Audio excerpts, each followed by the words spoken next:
If you've been watching my channel for a little while, you will probably know that we have quite a large flock. We have a variety of conures, but also we have 3 cockatiels. We have Fish, who is 7 years old, we have Tutun, who is 1 year old, and we have Cole, who is 3 years old.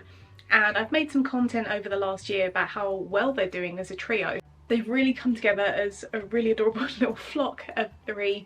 It's been wonderful to see Fish be himself again as we rescued Cole and Tutun as companions for Fish after we very sadly lost his brother Chip. And if you've seen our videos, you will have seen the beautiful large double flight cage that we have for them. It's a really big space. It works so well for them. And David and I have joked in the past couple of months or so, you know, there's probably space for a 4th one in there, but we have not been looking for any more birds. That's not something that we've been doing. We were offered another bird.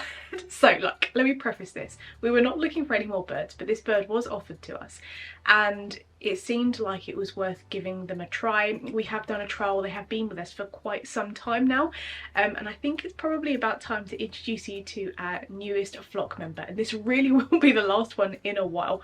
As I said, no intentions of adding to the flock. It just so happened that it was coming together, and yeah, I'm excited to introduce you to him. So our newest rescue cockatiel is called Orville, and he's 5 years old, and he actually comes from a really loving home. He has been trained so many incredible behaviours like big wings and spinning around and waving. He can say loads of different things as well. He's very intelligent. His recall is excellent as well. And we gave him a chance because David and I, being on social media, we are offered birds week in, week out, and we can't take them all. Not until my lottery numbers come up or I happen to get a few more views on YouTube. You know, we'd love to have some kind of sanctuary in the future, but right now, with finances the way they are, that's not going to happen just yet. So we have to say no to pretty much 99% of birds, obviously. But some of our birds have come from private rehomes, some have come from rescue organisations. So yes, we offer birds a lot. Obviously we say no a lot, but little Orville felt like he might be a good fit for us. We wanted to keep maintaining his training because he is so intelligent, and we wanted to give him a shot at living in a forever home with our little flock.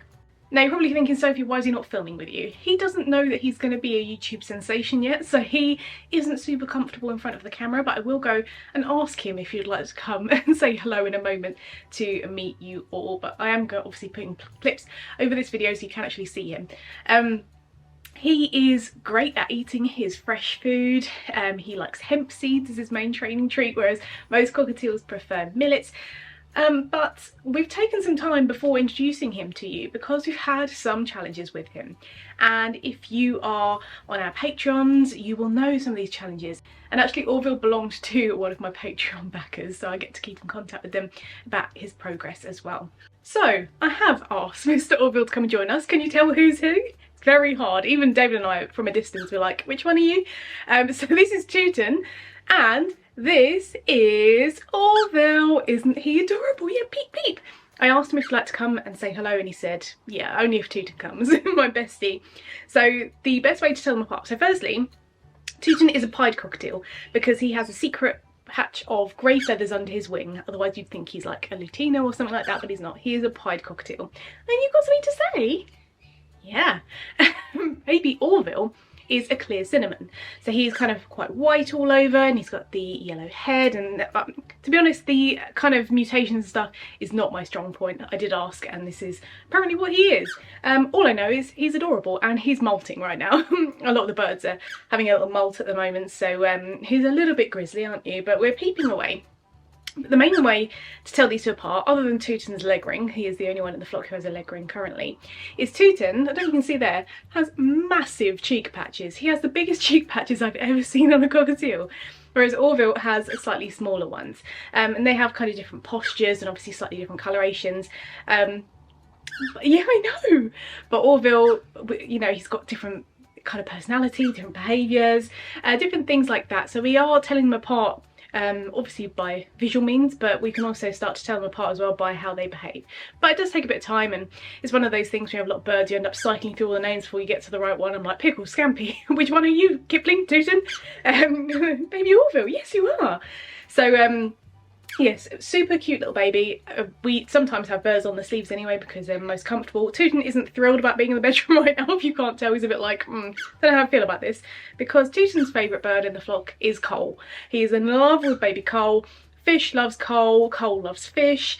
You love Tutun. Nobody loves Orville just yet apart from Dave and I. So hopefully you can get a bestie in the flock and they can all just kind of be happy together. But they are flocking really nicely. They're quite happy to be in each other's space. Of an evening, they like to kind of sit near each other to sleep once you've finished wolf whistling in the middle of the night. And yeah, you do. Are you peeping away? You've been a good boy. Yes, you are. Yeah, pew, pew. So yeah, he's doing so well. And as I said, he's been with us for some time now, but we only like to announce our birds when we're ready to do so and when he's ready to do so as well. Little Orville is obsessed with Tutun. Tutun looks just like Orville now. Orville came from a single bird home and we think that maybe he thinks Tutun is his reflection and, you know, maybe he quite fancies his reflection, so he has been a little bit kind of like, I need to be next to Tutun all the time, and Tutun's like, I'm Mr. Independent, please don't. So that's been one of the challenges we've navigated, as has Orville's discomfort around being around hands, because when his very first home, the breeder, he had his wings clipped and the breeder taught him to step up by pushing into his tummy, and he either stepped up because of the pressure and wanted to get rid of it, or he just fell over. So obviously new hands and stuff is a big thing for him. We've made a lot of progress, but that is something that we are going to be working with him ongoing as well. One of the really funny quirks that I like about Orville is his little voice. He does beautiful singing. Some of his songs are really loud, some of them he almost whispers, and he says a variety of words like peekaboo, come on, good boy, and things like that. But the really funny thing is he doesn't care whether it's dark or not, he likes to talk and sing. So at lights out, he has this new routine where we say goodnight to everybody, turn lights out, put the night lights on, and he starts wolf whistling just non-stop and bonking on the perch. He doesn't care that it's dark, he just wants to make his voice known. And then if we have to get up in the middle of the night for any reason, he will say peekaboo and good boy, which is somewhat terrifying if you're half asleep, but it's also really funny. And yeah, he likes to talk to all the boys. They do kind of roam like a flock now. We did have some issues at the start, which again are still kind of ongoing, where Kipling, our crimson bellied conure, has a real love of trying to spook everyone. So he will make an alarm call noise even though he's not alarmed, because he knows that the cockatiel is going to freak out. So we're having to kind of desensitize them to that and help them land somewhere safely rather than kind of crash landing, which they're doing really well, and understand that Kipling is the conure that cried wolf. So it's taking a bit of getting used to, but they do flock together. They do kind of want to be near each other, and it's just really lovely to see them blossoming as well as a little quartet. This was definitely not something that we had intended to go out and do, you know, add a fourth cockatiel, but I'm glad that he is part of our flock. He is such a sweet little boy. He likes scritches. He is just very, very adorable. We've got like 2 yellow ones and 2 grey ones now, and this kind of like that team yellow and team grey. But this really is going to be the last new bird of ours for a very long time, as I said, until we somehow, by some kind of magic, let's manifest it. I'm willing to try anything at the moment, put it out into the universe. I would love to have some kind of parrot sanctuary one day.